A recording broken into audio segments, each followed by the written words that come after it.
For the sign off. So I asked the question, what happened? The answer was they died. So I said, wow, in the process of the transaction in the last 45 days? They said, no, 1996. No one told us that this person had passed away, and there was no record of their death. By the way, the other three owners were his sisters, so they knew he was dead. The other part is that some of you are thinking, well, then who signed the purchase contract on his behalf? Well, nobody. So it was missed and missed and missed and missed and missed. And it came to me at the 11th hour. The problem is that we're truly facing a probate situation. There were some other extenuating circumstances that in another presentation, I will go into deep, deep dive for you guys. But I fixed it by Monday, avoiding probate. And I won't tell you how I did it because it was very creative, but we actually delayed that closing by 1 business day. Okay. Could we have avoided this on day 1? Absolutely. So read the prelim, guys. All right, let's get into this really quickly. By the way, this is almost like a giant flyer, and Loy, you can hand this out so they can use it for reference later on. But here's the key points to go through. When we get a transaction, when the prelim comes out, and now all of you will review it, right? This is your personal promise to me that you're going to review this thing right off the bat. Double check certain things. Double check the location of the property address itself. Okay, look at when it's dated. So in this case, it says it's dated January 7th of 2023. That's when this PowerPoint was created. But keep in mind that every prelim is in arrears. It's not in real time. The public records do not record and post immediately. And in the Bay Area specifically, each county varies wildly. Alameda County could be 6, 8, 10 weeks behind on posting. So that date would be 10 weeks back potentially. Contra Costa County, somewhat better. Santa Clara County, sometimes within 5 days, 5 to 7 days. But it's not consistent and it goes up and down. So if there's something that the client says, I recently did something, or I had my attorney do something, it may not show up on the prelim, give us the heads up. Communicate, communicate, communicate. And by the way, everybody, I'm an underwriter. I've been doing this for almost 43 years. You can tell by how much gray hair I have that I'm available to you directly, right? So you will get my email address and my phone number after this conversation. Feel free to call me directly. Okay, a couple other things. Make sure this information is accurate and correct and matches what you're thinking. As many times I've done this, I hate to say it, we had a transaction in a condominium complex in Santa Clara County where 2 neighbors lived next door to each other. One was named Susan Chin, the other one was named Susan Chan. We sold the wrong property because the wrong address was given to us and the names were so close, nobody caught it. So that was a transaction we had to horribly unwind. So accurate, read. All right, let's look down some of the other stuff here. On this, you can see this is all boilerplated information, and it talks about the type of policies that are contemplated to be issued in this transaction. Now, in your car contract, it is the homeowner's policy that is the default policy to be issued. The homeowner's policy is the best policy in the state of California that can be issued by every title company. And if you didn't know, every title company issues the same policies.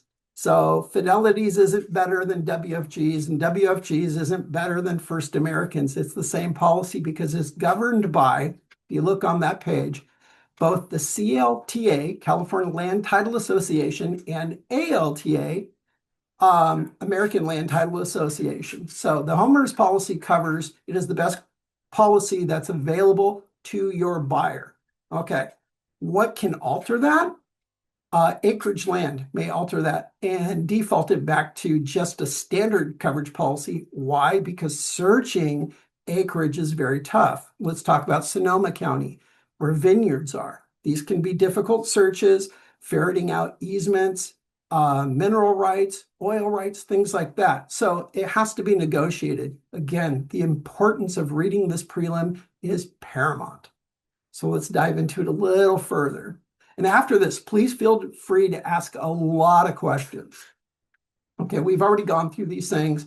And again, Loy, pass this on to everybody so they can use it as their template to read a prelim going forwards. All right, I love this section here. Schedule A, it's informational, right? So the estate or interest in the land herein described or referred to covered by this report is, quote unquote, a fee. Everybody goes, well, what is a fee? That's a fancy word of saying dirt. It's dirt. It's land. This is what we're covering. So why don't they say dirt? Probably because it's not sexy enough. So we changed it to a fee. All right. But in this case, let's say there was an easement for access. It would break it down to multiple parcels in this case. It would say a fee is to parcel 1, meaning the dirt of which the home would lie on. And then it may say an easement as to parcel 2, which would be the access easement to the property itself. Again, the importance of reading the prelim and then going to understand it. And if you don't understand it, who do you call? Me, right? That's simple, guys. Okay. Second, title to said estate or interest at the date hereof is vested in. And remember, the date hereof is that plant date, which may be in arrears. So be careful there. Darren Love and Teresa Love, husband and wife, as joint tenants. Now, see, I love this is because we have the vesting there. This may be literally the most important point of this prelim. If Darren Love and Teresa Love aren't the people that were representing themselves as being able to market or sell the property, red flag, guys, huge red flag. Then you have to ask the question, who are you and how are you related to Darren Love and Teresa Love, who are actually the vested owners of record of the properties? This is where things derail. And back to what I said about those 4 people, where 3 of them were alive and 1 of them was dead. Nobody read that section, therefore it fell apart. The sooner you identify a problem and call me, the faster I can help rectify that situation. And Romeo, I love what you said is that we're going to be business partners. We're going to be cousins going forwards, right? Call your cousin so he can help you through this transaction. Why? It's because it's in all of our best interest to find resolutions to problems. So communicate, communicate, communicate. All right. What's very interesting here is this subject to item 25, which means the examiner who examined title thought this may be an issue. So pointed it out, actually put the red flag in the prelim for you to consider. So make sure you read these things. Okay. I'm going to refer you back to something. Instant discrepancy. Let's go back to the property address, 123 Meadows Avenue in San Francisco, California. The land referred to in this report situated in the city of Long Beach, county of Los Angeles. We already have a disconnect, right? San Francisco and Los Angeles are several hundred miles apart. So something is awry. Read it, digest it. Here we go. Legal description actually describes a meets and bounds description in the county of Los Angeles. So this, back to that policy type, may be relegated to a standard coverage. Why? Because it's a description that was created potentially in the 1800s, given how it's described. Now, again, those of us in the Upper Bay Area, San Francisco, does everybody know how long San Francisco has been in existence? It was a port town, 1800s. A lot of those legal descriptions are a bit awry. And let's add in the 1906 earthquake. Everybody's property shifted one way or the other. So they may not even be in those descriptions anymore. Don't fret over that. We've acclimated to it. But just keep that in mind, that descriptions that were created in the 1800s may be a little skewed today, and we can address those things. I'm sure everybody's head's spinning at this point. So let's go into our Schedule B. So these are what affects the property. These are the things that directly affect the property. And all of you are familiar with this. Any of you who own real estate know I pay property taxes every year, right? And property taxes hold the highest lien point on every property. Nothing supersedes the rights of property taxes. My youngest son is a county appraiser assessor for the county of San Mateo. And we talk about this stuff all the time and what they do and the different propositions and things like that. So I typically get a heads up on this stuff as things are changing, which I will relate to you guys as it happens. All right, watch the property taxes, make sure they're paid. If they're paid, great. If they're not paid or in default, then we have an issue. If we look at this prelim, this is very interesting here. We have item number 3, a lien of defaulted taxes. That's typically a red flag. If you see defaulted taxes, I would then ponder if these people are in financial straits, dire straits.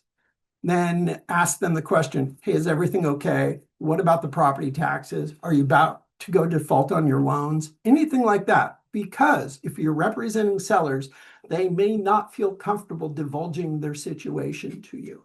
So make sure you create that friendship, that sense of trust, openness, so they disclose everything that's going on. So again, when you find out, disclose it back to us so we can address it. What's interesting here is if you notice the lien of defaulted taxes are from a prior year, 2015, 2016. Usually if defaulted taxes are not cured within 5 years, they potentially go to sale to state, which means the property is auctioned by the state of California for defaulted taxes. So this is where people, if you've seen the infomercials, paid pennies on the dollar to acquire property. This is where that comes from. So if it's been in defaulted or arrears for almost 5 years, huge red flag, identify it, let us know what's going on. Okay. Number 4, 12, but actually item number 4, that is shown on every prelim and policy in the state of California by every title company. So keep that in mind. Why is that always there? It's because we do not know what the assessor is going to do with the property when they reassess it. Are they going to look at property taxes going up? Are they going to look at them going down? Are they going to issue a supplemental bill? Or are they going to issue something else? They don't typically give money back, but sometimes they credit. So these things all work that way, and the assessor has their own agenda. So keep that in mind. And each county assessor operates a little differently, so we can't know what they're going to do at any given time. Okay, so number 5 on there, this is the power to sell defaulted property taxes. Goes back to item number 3 above, which we talked about, that 5-year plan. That's the notification that goes out saying, hey, you're headed into deep waters and trouble. Heads up, we may be selling your property at auction. So again, if you're an agent and you see that, major red flag. So I'm going to ask this question again. I can't see you guys, but how many people are going to read their prelim now? And I hope all hands are going up off that screen. All right, let's go into number 6, water rights claims to title or water, whether or not shown in the public records. Well, again, that's an exception that's probably going to be shown on each and every prelim and policy in the state of California. Why? Because again, back in the 1800s, early 1900s, water rights were handed out pretty regularly. And the reason for that is that people were using their large parcels of land, section land in some cases, for agricultural purposes or running farms, or moving water from streams to irrigate certain situations, or doing things for cattle, whatever it is. So landowners were handshaking water rights to each other. Good neighbor policy, so to speak. Those things cannot be found in the public records typically, but don't fret. In the state of California, in developed land, lot and tract property, of which most of us deal with, residential, those rights don't supersede a lot of things. People cannot come onto the property and drill for a well when you're on city water and things like that. But these are get out of jail free cards for title insurance companies to say, we can't search it, so we can't cover it. So again, if you have any questions or your buyer freaks out, put me on the phone with them so I can walk them through and ease their mind so we go forward. All right. So number 7, this is CC&Rs. It's funny is that I get a call all the time. Hey, your prelim isn't showing CC&Rs. Not all properties have it. right? Many do. Developed residential properties generally do, unless it was back in the 20s and 30s, then they may not. And any CC&Rs back in the 20s and 30s and such, a lot of those stipulations in there are not defendable anymore, so they can't enforce them. So, but read them, digest them, questions, call me. Happy to help. In the ones that are created more presently, let's start back to the 1950s after World War II. Basically, the great build out in the state of California, the Bay Area grew rapidly. Santa Clara County, long before it was Silicon Valley, was a huge growth spot where tract homes were being built rapidly post World War II. My parents bought their home for $11,500, if that gives you any indication. They had CC&Rs in them. They were 2 pages long and didn't say a whole heck of a lot. It really talked about where your fences could be, things like that. Minimum square footage of houses. Most homes were 1,100 square feet, things like that. Now, jump to the present. All of you know this. You get the CC&Rs and they're 220 pages long. Why is that? Legal, right? Every time there's a battle, there's a new page for a CC&R, and it adds on and adds on and adds on. Add in homeowners associations, hedge height, colors of you can paint your home, things like that. You see where I'm going with this? It's disclosure. So properties in the 50s and 60s, pretty easy to disclose. In 2020, it's going to be a 4-week read for your clients. So if they have any questions, have them give me a call. Happy to help. Inquiry should be made of a homeowners association. Great point there, because if there is an HOA and somebody has a question, it's better to get it straight from the horse's mouth than the title company, because we would be interpreting, which we don't really want to do. So going back to the HOA and asking specific questions. All right, meat and potatoes here, guys. Easements, love this. Ask these questions. Read the easements. PG&E, typical on many properties in the state of California, mostly Northern California. We have that, and it describes the northerly 10 feet of the property. If you are unsure of how that works and arranging and looking at that, always ask for a color-coded easement map when you open this transaction so you can get it in Technicolor.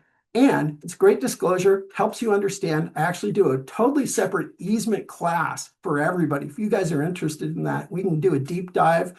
And as you can see, love to talk, animated, and it's engaging.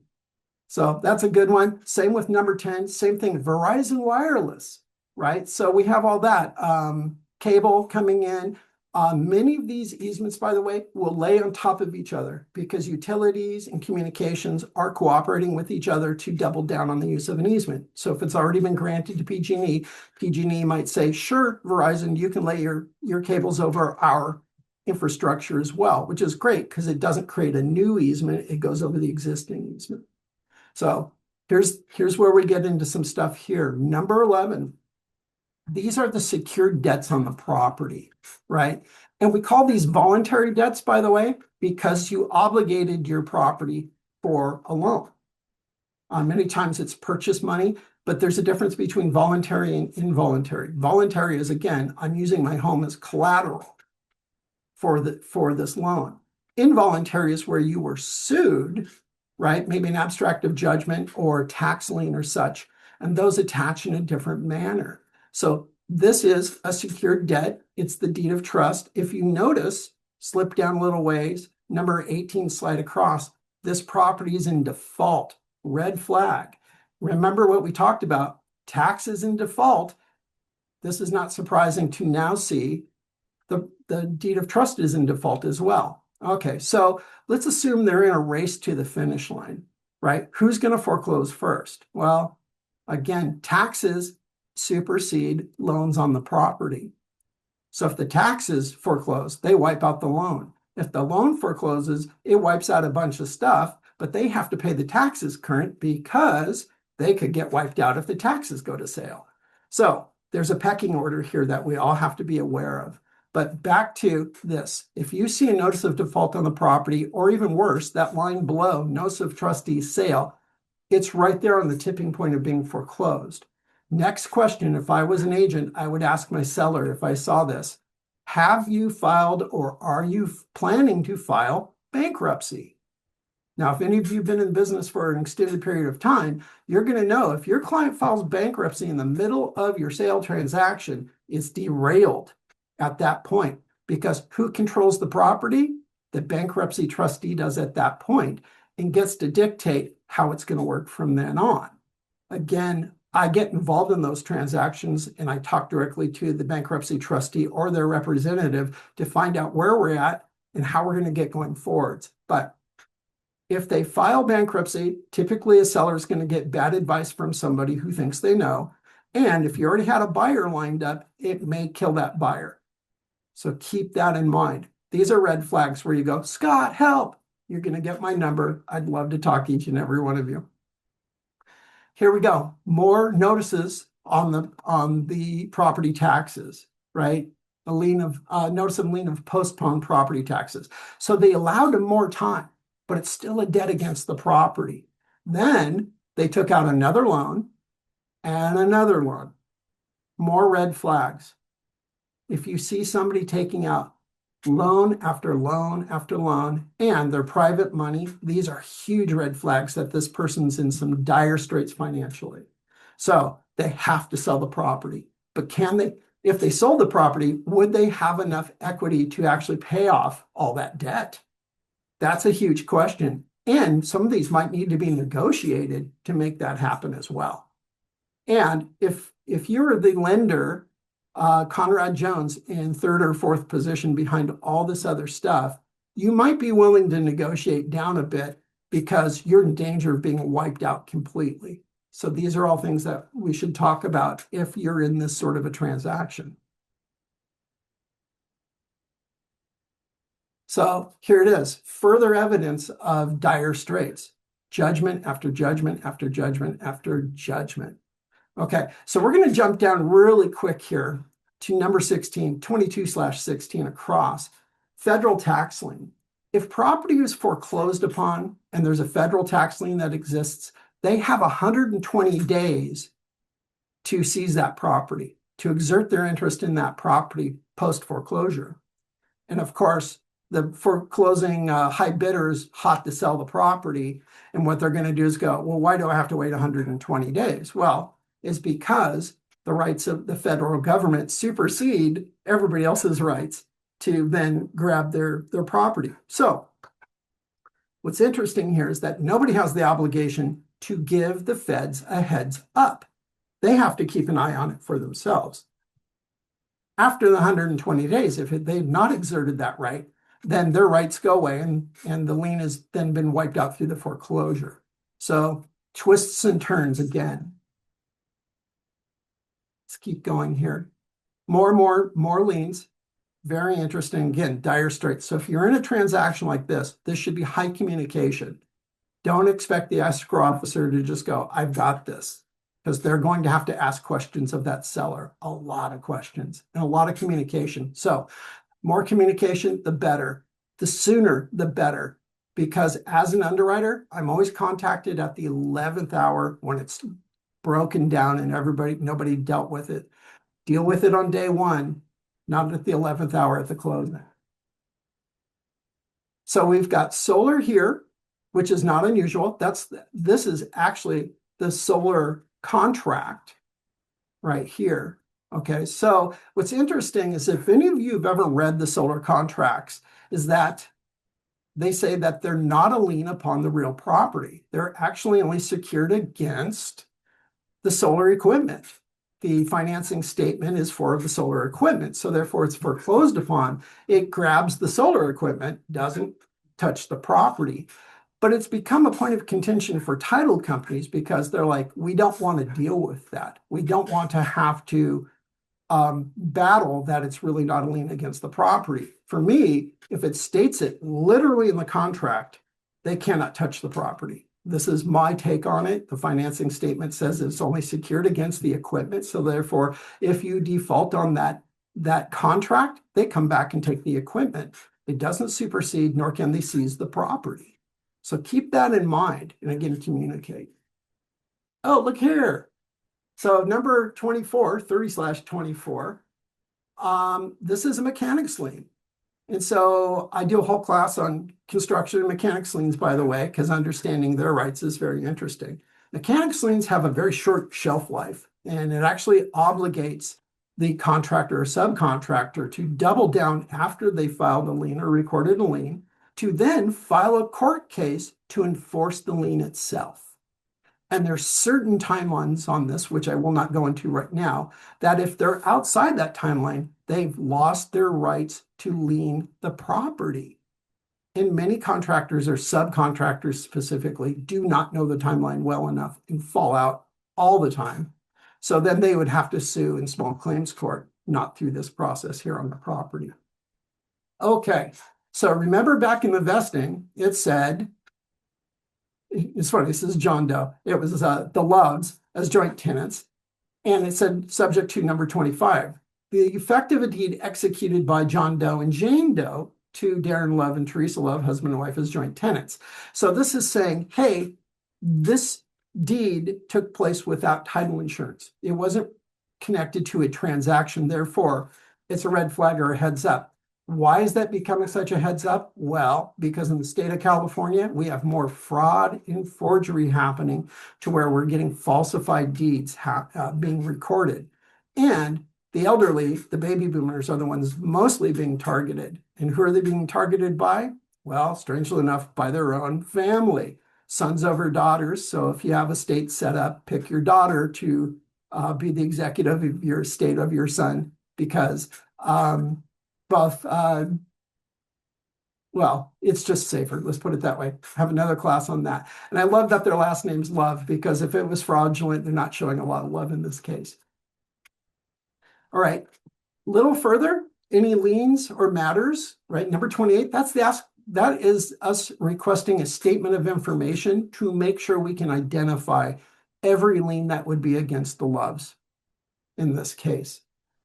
If it was an uninsured deed without a transaction and the Does had deeded out without being insured, then the Does liens would still attach to property. Keep in mind, Katie, since I'm looking at your picture, I cannot convey my property to you, right, and get away from liens and judgments. You inherit those things, right? So you're now taking the property subject to those liens and judgments, which the general public doesn't typically know.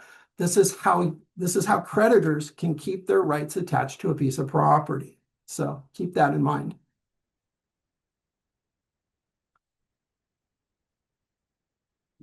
This is just information. Katie, we got to update this thing. We got good funds law. FinCEN's out of the picture for the moment, but if it comes back, we're going to have more FinCEN information in here as well. What I would like for you guys to always know, read it through.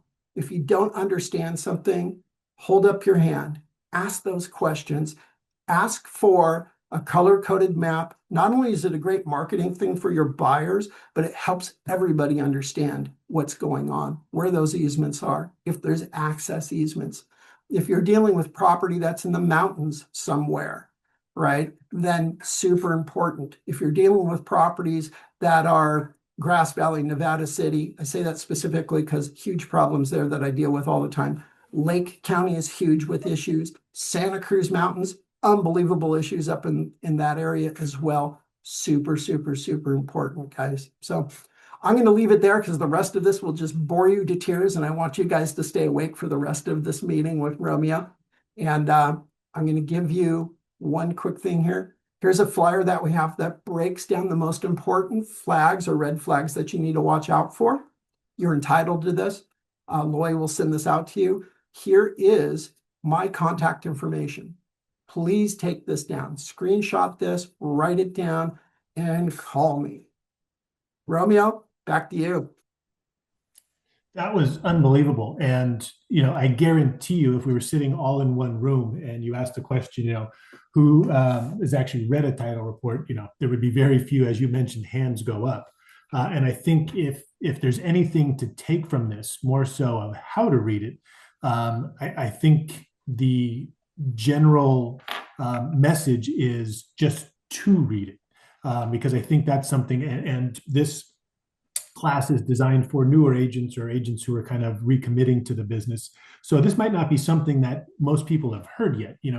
Preliminary title reports obviously are a big part of our transaction, but it's usually something that we just hand to the buyers in most cases, have them sign off that they've received it, and that's the end of it.